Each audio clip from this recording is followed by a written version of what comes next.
വീണ്ടും റിപ്പോർട്ടുകളിലേക്ക്. Kottayam medical college കെട്ടിടം തകർന്ന് ജീവൻ പൊലിഞ്ഞ ബിന്ദുവിന്റെ മകന് ദേവസ്വം ബോർഡിൽ ജോലി നൽകിയത് ഇല്ലാത്ത അധികാരം ഉപയോഗിച്ച്. ദേവസ്വം ബോർഡിൽ സ്ഥിര നിയമനം നൽകാൻ ദേവസ്വം ബോർഡിനും സർക്കാരിനും അധികാരമില്ലാതിരിക്കെ ചീഫ് എഞ്ചിനീയറുടെ പേരിലാണ് നിയമന ഉത്തരവ് ഇറക്കിയിട്ടുള്ളത്. ബിന്ദു ബോർഡിൽ ജോലി ചെയ്തിട്ടില്ലാത്തതിനാൽ ആശ്രിത നിയമനം നൽകിയാലും നിയമക്കുരുക്കാകും. കോടതിയിൽ ചോദ്യം ചെയ്യപ്പെട്ടാൽ നിയമനം റദ്ദാക്കിയേക്കുമെന്ന ആശങ്കയും നിലനിൽക്കുന്നുണ്ട്. അതൊരു ഗവൺമെൻറ് ബാധ്യതയാണ്.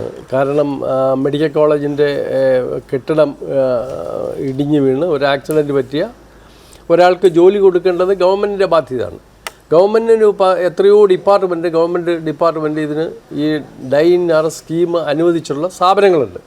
പക്ഷേ തിരുവിതാംകൂർ ദേവസ്വം ബോർഡിൽ 3/10 ചീഫ് എഞ്ചിനീയർ ഉത്തരവ് പുറപ്പെടുവിച്ചിരിക്കുന്നു. ഓവർസിയറായിട്ട് അപ്പോയിൻറ്റ് ചെയ്തിട്ടുണ്ട്, ഡയറക്ടറായിട്ട് അപ്പോയിൻറ്റ് ചെയ്തിട്ടുണ്ട്. ഈ അപ്പോയിൻമെൻറ്റ് ഓർഡർ ഇറക്കാൻ ഈ ചീഫ് എഞ്ചിനീയർക്ക് അധികാരമില്ല, ദേവസ്വം ബോർഡിനും അധികാരമില്ല. ദേവസ്വം ബോർഡിന് 1950 HR ആക്ട് അനുസരിച്ച് ഉണ്ടായിരുന്ന നിയമനാധികാരം 2015 ഗവൺമെൻറ് അതല്ലെങ്കിൽ കോൺസ്റ്റിറ്റ്യൂഷൻ അസംബ്ലി പിൻവലിച്ച് അതിൽ അമെൻമെൻറ്റും വരുത്തി അത് റിക്രൂട്ട്മെൻറ്റ് ബോർഡിൽ നിക്ഷിപ്തമാക്കിക്കൊണ്ട് റിക്രൂട്ട്മെൻറ്റ് ബോർഡാണ് നിയമനം നടത്തേണ്ടത്. ഇപ്പോൾ നടത്തിയ ഈ നിയമനം അനുസരിച്ച് ഈ പാർട്ടിക്ക് നിയമനം കിട്ടാൻ പോകുന്നില്ല. ഇത് നിയമരഹിതമായ നിയമനം തന്നെയാണ്. ഇതിന് ചീഫ് എഞ്ചിനീയർക്ക് അധികാരമില്ല, തിരുവിതാംകൂർ ദേവസ്വം ബോർഡിനും അധികാരമില്ല. അതിന് ആക്ടിൽ അതിൻ്റെ പ്രൊവിഷനൊക്കെ എടുത്തു കളഞ്ഞ് സർക്കാർ നോട്ടിഫിക്കേഷൻ സ്റ്റാറ്റ്യൂട്ട് പുറപ്പെടുവിച്ചു കഴിഞ്ഞു, അമെൻഡ് ചെയ്ത് കഴിഞ്ഞു. കോടതിയിൽ പോയി കാരണം തിരുവിതാംകൂർ ദേവസ്വം ബോർഡിൽ തന്നെ ഡൈൻ ആർ എസ് സ്കീമുണ്ട്, നിലവിലുണ്ട്.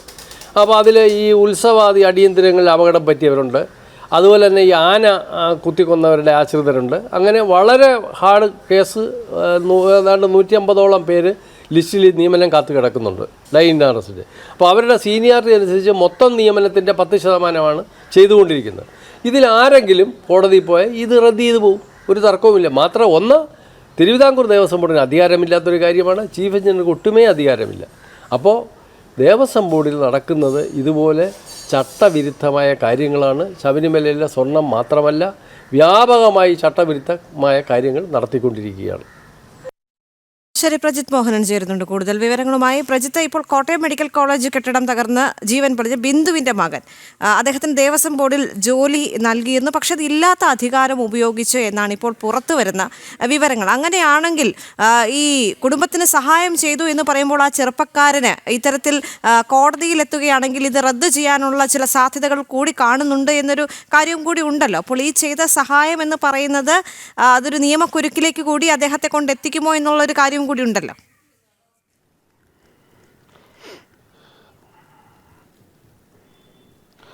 ദേവിക, അത് തന്നെയാണ് പ്രശ്നം. കാരണം ബിന്ദുവിൻ്റെ മകന് ജോലി നൽകേണ്ട ഉത്തരവാദിത്വം സംസ്ഥാന സർക്കാരിനുണ്ട്, അതിലൊരു തർക്കവുമില്ല. പക്ഷേ ആ ജോലി നൽകുക എന്നുള്ളത് ആ കുടുംബത്തിൻ്റെ സുരക്ഷ ഉറപ്പാക്കേണ്ട ഒരു നടപടിയായിരുന്നു. പക്ഷേ സർക്കാരിൻ്റെ ഈ പറഞ്ഞ തലതിരിഞ്ഞ നിലപാട് കാരണം ആ കുടുംബത്തിന് കിട്ടിയ ജോലി തന്നെ ഇല്ലാതാകാനുള്ള ഒരു സാഹചര്യം കൂടിയാണ് ഈ ഘട്ടത്തിൽ തെളിഞ്ഞു വരുന്നത്. കാരണം തിരുവിതാംകൂർ ദേവസ്വം ബോർഡ് എന്ന് പറയുന്ന എൻറ്റിറ്റിയിൽ അല്ലെങ്കിൽ തിരുവിതാംകൂർ ദേവസ്വം ബോർഡ് എന്ന് പറയുന്ന സ്ഥാപനത്തിൽ ഏതെങ്കിലും രീതിയിലുള്ള ഒരു നിയമനം നടത്താൻ സംസ്ഥാന സർക്കാരിന് അധികാരമില്ല. തിരുവിതാംകൂർ ദേവസ്വം ബോർഡിൽ തന്നെ ദേവസ്വം ബോർഡിന് അത്തരത്തിൽ ഒരു എടുക്കാനുള്ള അധികാരമില്ല. അതോടെ ഈ ബിന്ദുവിൻ്റെ മകന് നിയമന ഉത്തരവ് നൽകിയിരിക്കുന്ന അല്ലെങ്കിൽ നിയമന ഉത്തരവിൽ പറയപ്പെടുന്ന ചീഫ് എഞ്ചിനീയറുടെ ഓഫീസിനും ആ രീതിയിലുള്ള ഒരു നിയമന ഉത്തരവ് ഇറക്കാനോ നിയമനം നൽകാനോ ഉള്ള അധികാരമില്ല. ഇതെല്ലാം 2015 ദേവസ്വം റിക്രൂട്ട്മെൻറ്റ് ബോർഡിൽ നിക്ഷിപ്തമാക്കിയ ഒരു നിയമ പരിഷ്കരണത്തിലൂടെ ഭേദഗതിയിലൂടെ ദേവസ്വം ബോർഡിൽ നിന്ന് മാറ്റി തിരുവിതാംകൂർ ദേവസ്വം ബോർഡിലാണ് ഈ പറയുന്ന നിയമനത്തിലുള്ള അധികാരമെല്ലാം എത്തിയിരിക്കുന്നത്. അത് 2015 പുറപ്പെടുവിച്ചിരിക്കുന്ന ഈ പറയുന്ന നിയമ ഭേദഗതിയിലൂടെ എല്ലാത്തരം സ്ഥിര നിയമനങ്ങളും നടത്തേണ്ടത് ദേവസ്വം റിക്രൂട്ട്മെന്റ് ബോർഡ് വഴിയാണെന്നുള്ളത് നിഷ്കർഷിച്ചിട്ടുണ്ട്. ഇനി അഥവാ ഏതെങ്കിലും രീതിയിലുള്ള ആശ്രിത നിയമനങ്ങൾ അടക്കമുള്ളവയുടെ കാര്യത്തിലാണെങ്കിൽ കൂടി ആശ്രിത നിയമനം നൽകണമെങ്കിൽ മരിച്ച ആൾ ദേവസ്വം ജോലിയിലിരിക്കെ സമയത്തെ മരിച്ച ആളായിരിക്കണം, അല്ലെങ്കിൽ അയാൾ ഏതെങ്കിലും രീതിയിൽ ഉത്സവാദി അടിയന്തരങ്ങൾ പോലെയുള്ള അല്ലെങ്കിൽ അത്തരത്തിലുള്ള പ്രശ്നങ്ങൾ വരുന്ന സമയത്ത് ഉത്സവ സമയത്ത് ആനകുത്തി തുടങ്ങിയിട്ടുള്ള സംഭവങ്ങളിലൂടെ ഉണ്ടാകുന്ന മരണത്തിൽ ആ അടിസ്ഥാനത്തിലുണ്ടാകുന്ന മരണത്തിലുമൊക്കെയാണ് ദേവസ്വം ബോർഡിൽ ആശ്രിത നിയമനം വഴി നിയമനം നൽകാൻ കഴിയുക. ഈ രണ്ട് കാര്യത്തിലും ബിന്ദുവിൻ്റെ മകന് നിയമപരമായി നോക്കുമ്പോൾ അർഹതയില്ല എന്നുള്ളൊരു പ്രശ്നം അവിടെ നിലനിൽക്കുന്നുണ്ട്. ആശ്രിത നിയമനം ദേവസ്വം ബോർഡ് ലഭിക്കാൻ അദ്ദേഹത്തിന് അർഹത വരുന്നില്ല, അത് നിയമപ്രശ്നം ഉണ്ടാക്കും. സർക്കാരിന് നേരിട്ടുള്ള നിയമനം ദേവസ്വം ബോർഡ് വഴിയോ അല്ലെങ്കിൽ ദേവസ്വം ബോർഡിൽ ഏതെങ്കിലും ഉദ്യോഗസ്ഥൻ വഴിയോ അവിടെ നടപ്പിലാക്കാനുള്ള അധികാരം സർക്കാർ സർക്കാരിനുമില്ല, ദേവസ്വം ബോർഡിനുമില്ല.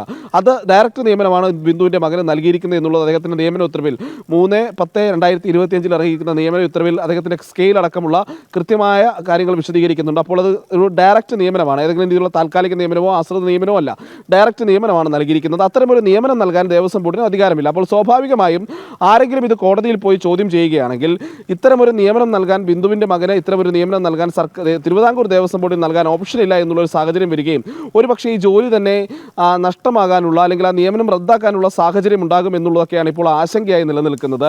അങ്ങനെ ഒരു കുടുംബത്തെ സഹായിക്കാൻ എന്ന പേരിൽ ജോലി നൽകുമെന്ന പേരിൽ വലിയ പ്രഖ്യാപനങ്ങളൊക്കെ നടത്തി. പക്ഷേ അവസാനം എത്തുമ്പോൾ അതൊരു വഞ്ചിക്കുന്ന നിലപാടാണ് സംസ്ഥാന സർക്കാർ സ്വീകരിച്ചത് എന്നുള്ളത് പറയേണ്ടിയിരിക്കുന്നു. കാരണം ബിന്ദു മരിച്ചത് കോട്ടയം മെഡിക്കൽ കോളേജിൽ വെച്ചുള്ള അവിടെ കാലപ്പഴക്കം ചെന്ന കെട്ടിടം തകർന്നു വീണാണ്. അതിന് പിന്നിൽ ആ മരണത്തിന് ഉത്തരവാദി എന്ന് പറയുന്നത് സംസ്ഥാനത്തെ ആരോഗ്യ വകുപ്പും ആരോഗ്യമന്ത്രിയും ഒക്കെയാണ്. അവരുടെ പിടിപ്പുകേടുകളാണ്. സ്വാഭാവികമായും ആരോഗ്യ വകുപ്പിന് കീഴിലുള്ള ഏതെങ്കിലും ഒരു സ്ഥാപനത്തിൽ ബിന്ദുവിൻ്റെ മകൻ്റെ യോഗ്യതയ്ക്കനുസരിച്ചുള്ള ജോലിയാണ് സർക്കാർ നൽകേണ്ടത്. അല്ലെങ്കിൽ സർക്കാർ തലത്തിലുള്ള ഏതെങ്കിലും ഒരു വകുപ്പിൽ സർക്കാർ ആ രീതിയിൽ നിയമനം നൽകാമായിരുന്നു. പക്ഷേ ഇതൊന്നും സർക്കാർ തയ്യാറായില്ല എന്നുള്ളൊരു പ്രശ്നം അവിടെ നിലനിൽക്കുന്നു. അതേസമയം ദേവസ്വം ഈ പറയുന്ന ബിന്ദുവിൻ്റെ മരണവുമായി ഒരു ബന്ധവുമില്ല.